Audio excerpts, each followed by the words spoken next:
Good morning, and happy Easter. Today, of course, is Orthodox Easter, and I'm not going to give you an Easter message because I did that last year. And last year I spoke on Western Easter, and this year I'm speaking on Orthodox Easter, so I guess I've run out of Easters to speak on here. That's okay. When I come back in June, it'll be Father's Day. And it's not quite as spectacular a holiday, but I'm sure I'll think of something to say about that. My topic this morning is trusting the invisible. So I'd like us to think about three questions. Well, what is trust? What is the invisible?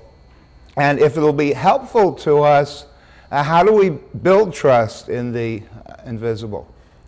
Now, if you look in the dictionary about trust, it says a firm belief in the reliability, truth, or ability of someone or something. And then under that, it says acceptance of the truth of a statement without evidence or investigation. Now, I'm going to reject that second definition because in New Thought, we'll never ask you to accept anything on blind faith simply because a speaker says it or because it's in a book. These are simply an invitation for you to take the ideas, to see if they make sense to you, then investigate them, experiment with them, then see if you want to accept them. So we're not talking about any kind of blind faith or blind trust here.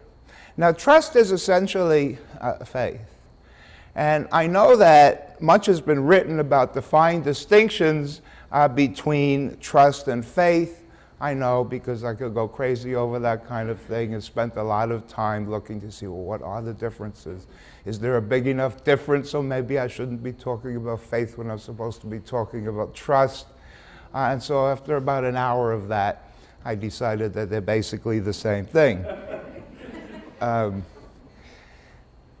Because if you think about how I'm going to define faith, you'll see that it really matches that first definition that I gave.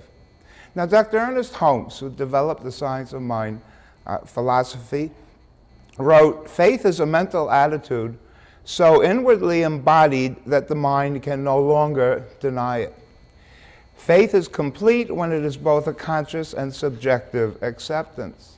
In spiritual terminology, faith means a belief in the presence of an invisible principle and law which directly and specifically responds to us." Now, I think we can best think of faith as conviction. And when I teach it, that's what I teach, that we should really think about conviction when we're thinking about faith, because that moves us completely away from that idea of blind faith. What it really is a conviction about the truth of the ideas that we're studying and of the spiritual laws that we're dealing with. And so faith is a conviction about something that's so complete that the idea of contemplating its opposite never enters into your mind. So I'm going to be using trust and faith interchangeably. Well, first of all, what does this look like? First, realize that you already have it. You already have it. You came here this morning with absolute faith and trust. You knew the floor would hold you. You sat down in a chair knowing that the chair would support you. I don't think you came in and looked at the chair and then gingerly touched it and pushed on it to see if it would support you. You came and you plopped yourself right down in the chair.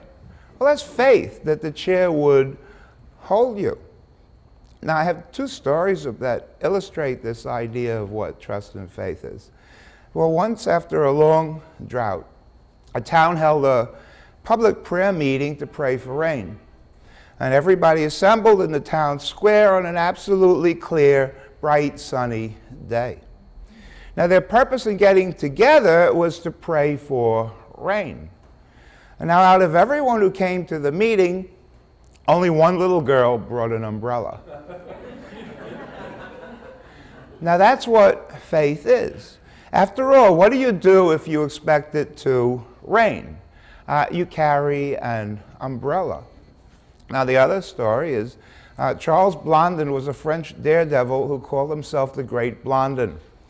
In 1855, he went to America and got the idea to cross the Niagara Gorge on a tightrope, 1,100 feet long, 3¼ inches in diameter, and 160 feet above the water. Now, he did this on June 30th, 1859, and they went on to repeat it a number of times, each time using a more daring and theatrical variation. And so he did it blindfolded, in a sack, pushing a wheelbarrow on stilts, carrying his manager on his back, sitting down midway while he cooked an omelet and ate it, or cooked an omelet and then handed it down to the crowd watching him to eat it, or standing on a chair with only one of its legs balanced on the rope.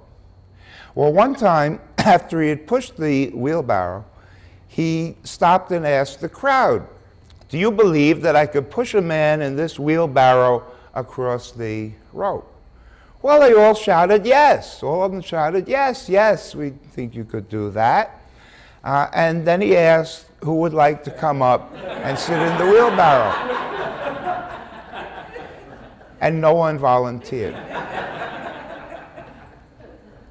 There are variations of that story. That's another thing that drives me nuts. When I read a story, I say, well, I better check it out before I tell it, make sure it's true. And that story is told different ways. One version goes that when he asked the crowd, nobody in the crowd wanted to do it, and then one woman, old woman, came up to do it. It happened to be his mother. And so his mother trusted him enough to have him push her across the rope on the wheelbarrow. Well, that's a nice story, but sounded maybe a little too nice. So I could very well believe, though, that the crowd wouldn't want to come up and do that. Well, this raises an interesting question we can ask ourselves as we think about our trust in the New Thought principles that we study. And so as we go through life each day, are we acting more like the little girl at the prayer meeting or the crowd that was watching the Great Blondin? Which way are we acting in relation to these principles? Now, what about the invisible? Well, no one has ever seen life. No one has ever seen mind. No one has ever seen love. And yet we know all of these things. No one has seen joy. I've watched you laugh. You've watched me laugh. But we haven't seen the cause that made each other laugh. We've only seen the result. We've only seen the outer. Now, if I walk outside, or even, I guess, if I look out the window, I'll see a tree, but won't see what causes that tree. And I'm here in this beautiful old building, but I can't see the minds or the planning that went into the making of it. I can't see that, but I can see its result. So we're dealing with something which is beyond the visible, which we can't see, but can be known, which we can know. Now, actually, with the invisible too, you're already depending upon the invisible in many things that you already do. Now, you probably have a bank account. After all, this is the Hamptons. I don't know. I'm from Brooklyn. Brooklyn, many people do their banking at the corner check cashing place. You've probably seen them in movies and on TV. But you probably have a bank account. Now, you can't see it right now, but you know it's there. You can't see it now, but you know it's there. And then later, when you go to the cash machine or the teller window and take out some money, you'll see it. Likewise, right now, wherever you live is invisible. You know it's there, and later when you go home and walk in the door, you'll see it, but right now it's an idea in your mind. Now, yesterday, this meeting we're in now was an invisible idea of something that would take place on Sunday, April 8th, from 10 to 11 in the morning. And now it's happening. But first we had to know it. First we had to have the idea of it. So what we're doing this morning is knowing the invisible, really knowing God, and then trusting it. And so we also want to know that the invisible is not only creative, but is beneficent. See, life is trying to make us happy. And when we aren't happy, it's because we aren't looking at life correctly. And life is trying to make us healthy, but we have to cooperate with it. Life is trying to do many wonderful things for us, and the average person sits around and complains. Now, go figure. See, we're dealing with an invisible yet knowable something. We exist in an objective world created by a mind that is never seen, by a cause that is never seen, but can be known. And we're in a universe that responds to us as we respond to it. We're in a cosmic knowing that responds to us as we know that it is responding to us. And that's what we're learning to do right now. We're becoming receptive to something greater than we are that maintains us in well-being as we allow it to. Well, how do we allow it? We allow it by becoming aware of it. And we become aware of it by saying that we are aware of it, by declaring that we are aware of it. Because just by saying, I am aware of it, we are aware of it because it responds to us.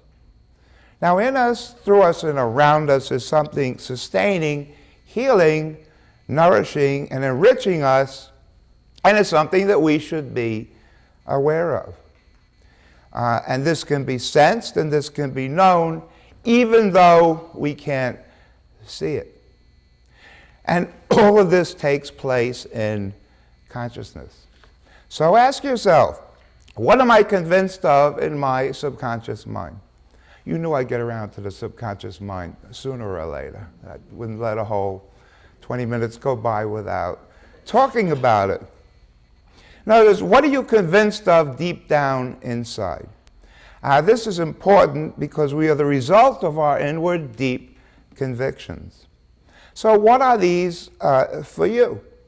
Are you really convinced that you're going to be healthy for the rest of your life? Or are you expecting something else?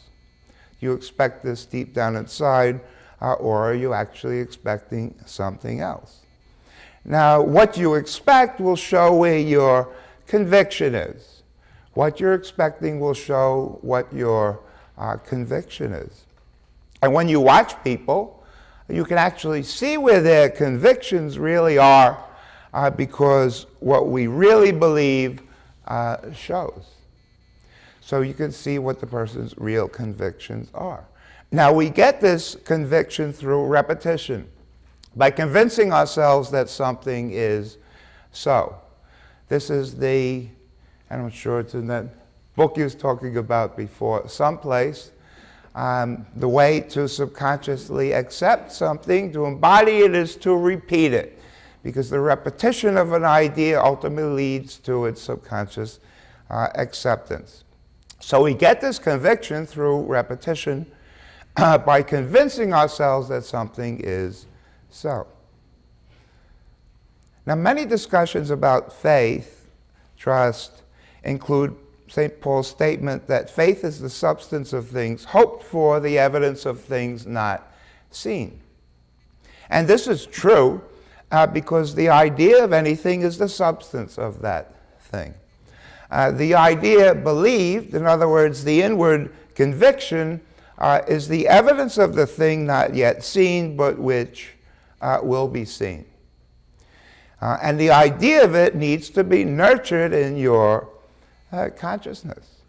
The idea needs to be nurtured in consciousness. See, down underneath, deep down, I'm convinced about something.